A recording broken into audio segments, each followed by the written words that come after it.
नमस्कार। DD news के इस विशेष बुलेटिन में आप सभी का स्वागत है।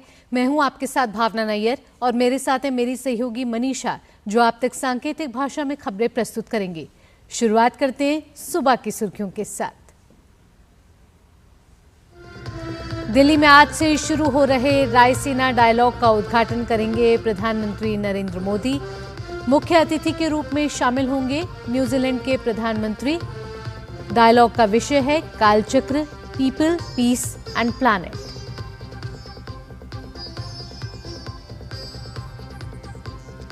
प्रधानमंत्री नरेंद्र मोदी और न्यूजीलैंड के प्रधानमंत्री क्रिस्टोफर लक्सन के बीच आज महत्वपूर्ण विषयों पर होगी बातचीत। कई समझौतों पर होंगे हस्ताक्षर।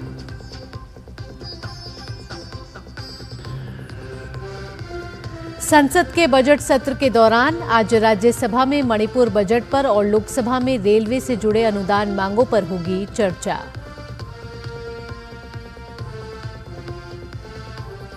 एक देश एक चुनाव पर जेपीसी की आज अहम बैठक। कानूनी विशेषज्ञ रखेंगे बिल पर अपनी राय।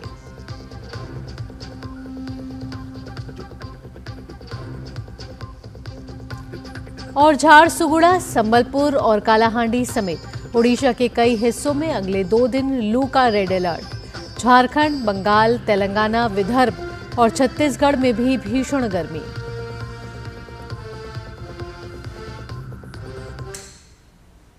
अब खबरें विस्तार से। प्रधानमंत्री नरेंद्र मोदी आज नई दिल्ली में रायसीना डायलॉग के 10वें संस्करण का उद्घाटन करेंगे। न्यूजीलैंड के प्रधानमंत्री क्रिस्टोफर लक्सन उद्घाटन सत्र में मुख्य अतिथि के रूप में शामिल होंगे और कार्यक्रम को संबोधित करेंगे। 3 दिवसीय रायसीना डायलॉग कार्यक्रम 19 मार्च तक चलेगा। इस वर्ष कार्यक्रम की मुख्य विषय वस्तु कालचक्र, लोग, शांति और ग्रह है। इस कार्यक्रम के दौरान विश्व के नीति निर्माता और चिंतक 6 मुख्य विषयों पर विचार मंथन करेंगे। इस बार रायसीना डायलॉग में लगभग 125 देशों के प्रतिनिधि शामिल हो रहे हैं। रायसीना डायलॉग में शामिल होने के लिए मालदीव के विदेश मंत्री अब्दुल्ला खलील दिल्ली पहुंचे। लातविया की विदेश मंत्री बेबा ब्रेज भी इस कार्यक्रम में हिस्सा लेने के लिए दिल्ली पहुंच चुकी हैं।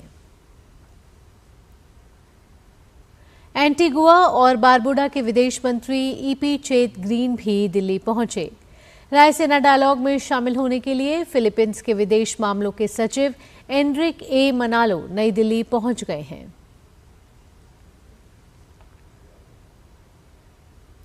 न्यूजीलैंड के प्रधानमंत्री क्रिस्टोफर लक्सन आज प्रधानमंत्री नरेंद्र मोदी से मुलाकात करेंगे।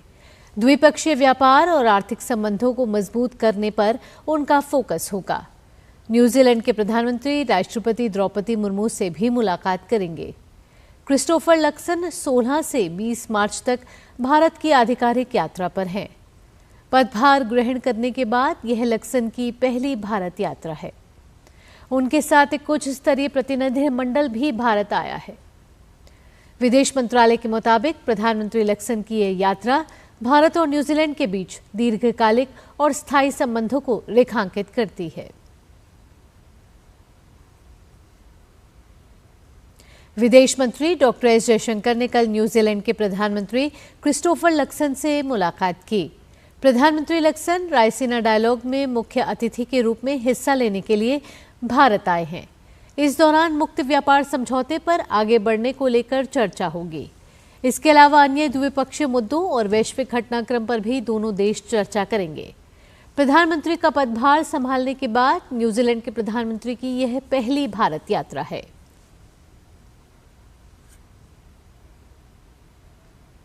प्रधानमंत्री नरेंद्र मोदी ने प्रसिद्ध पॉडकास्ट होस्ट लेक्स फ्रिडमैन के साथ बातचीत में विभिन्न मुद्दों पर विस्तार से चर्चा की।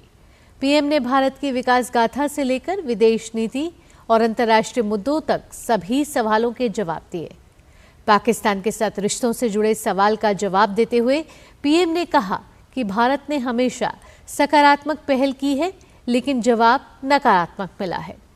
पीएम ने कहा कि पाकिस्तान की आतंकी नीति आज दुनिया में बेनकाब हो चुकी है। चीन से जुड़े सवाल का जवाब देते हुए पीएम ने कहा कि दोनों देशों को मिलकर आगे बढ़ना चाहिए और ये उनका इतिहास भी रहा है। पीएम ने विश्वास जताया कि बेहतर संबंधों के साथ दोनों देश आगे बढ़ेंगे। भारत को भगवान बुद्ध और महात्मा गांधी की भूमि बताते हुए पीएम ने वैश्विक शांति की हर पहल में मदद की बात कही। पीएम ने कहा कि भारत शांति का पक्षधर है। पॉडकास्ट होस्ट लेक्स फ्रिडमैन ने महात्मा गांधी को 20वीं शताब्दी और पीएम मोदी को 21वीं शताब्दी का महान नेता बताया। पीएम ने कहा कि महात्मा गांधी हर सदी के लिए महान है। इन दिनों संसद के बजट सत्र के दूसरे चरण की कार्यवाही चल रही है। होली की छुट्टियों के बाद आज संसद के दोनों सदनों में कई अहम विधायी कार्य सूचीबद्ध हैं। राज्यसभा में आज रेल मंत्रालय के कामकाज पर 12 मार्च से शुरू हुई चर्चा को आगे बढ़ाया जाएगा। साथ ही उच्च सदन में मणिपुर राज्य के बजट पर भी चर्चा सूचीबद्ध है। वहीं राज्यसभा में विनियोग विधेयक, विनियोग संख्या 2 विधेयक, मणिपुर विनियोग लेखानुदान विधेयक और मणिपुर विनियोग विधेयक विचार और वापस किए जाने के लिए पेश किए जाएंगे। वहीं लोकसभा में आज साल 2025-26 के लिए रेल मंत्रालय के अंतर्गत आने वाले अनुदानों की मांगों पर चर्चा और मतदान होगा। इसके साथ ही दोनों सदनों में अन्य विधायी कार्यों के साथ साथ प्रश्नकाल के दौरान विभिन्न मंत्रालयों से अहम प्रश्न पूछे जाएंगे।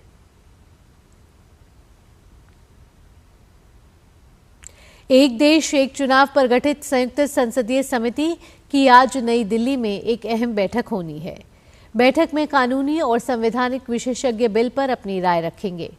पिछली जेपीसी में इस मुद्दे पर जनता की राय लेने पर सहमति बनी थी। जनता की राय और सुझाव हासिल करने की दिशा में एक अहम कदम के रूप में जेपीसी ने विभिन्न अखबारों और मीडिया आउटलेट्स में विज्ञापन देने की योजना बनाई है। इन विज्ञापनों के माध्यम से एक QR कोड भी प्रदान किया जाएगा ताकि लोग सीधे वेबसाइट पर जाकर अपनी राय जाहिर कर सकें।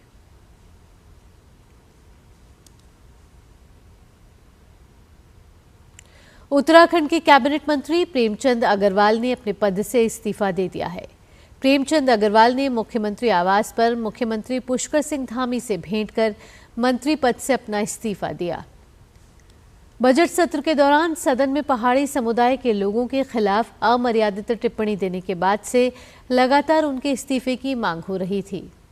प्रेमचंद अग्रवाल राज्य सरकार में वित्त और संसदीय कार्य मंत्री थे।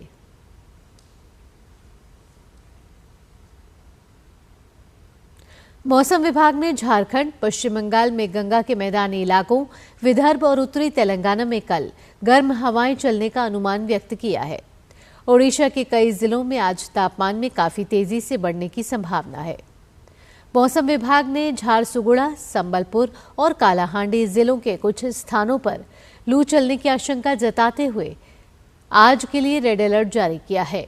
वहीं सुंदरगढ़, सोनपुर, कालाहांडी, बौद्ध और बोलनगीर जिलों के लिए भी ऑरेंज अलर्ट और क्योंझर, अंगुल, ढेंकनाल और मयूरभंज जिलों के लिए येलो अलर्ट जारी किया है। मौसम विभाग ने सलाह दी है कि सुबह 11 बजे से दोपहर 3 बजे तक बाहर जाते समय गर्मी के मद्देनजर एहतियाती उपाय अपनाएं। आगे बढ़ते हैं। आज बांग्लादेश के जनक शेख मुजीबुर रहमान की जयंती है। भारत में भी उन्हें सम्मानपूर्वक याद किया जाता है। उन्होंने न केवल बांग्लादेश की आज़ादी के लिए संघर्ष किया, बल्कि एक धर्मनिरपेक्ष और संप्रभु राष्ट्र की नींव भी रखी। लेकिन जहां देश को उनकी विरासत का सम्मान करना चाहिए, वहां उनके संग्रहालय को नष्ट किया गया। जिस देश को उन्हें पीढ़ियों तक सम्मान देना चाहिए था, वहां उनकी यादों और विरासत को मिटाने की कोशिश हो रही है।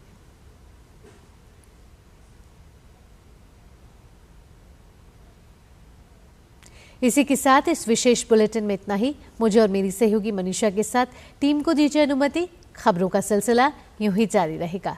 नमस्कार।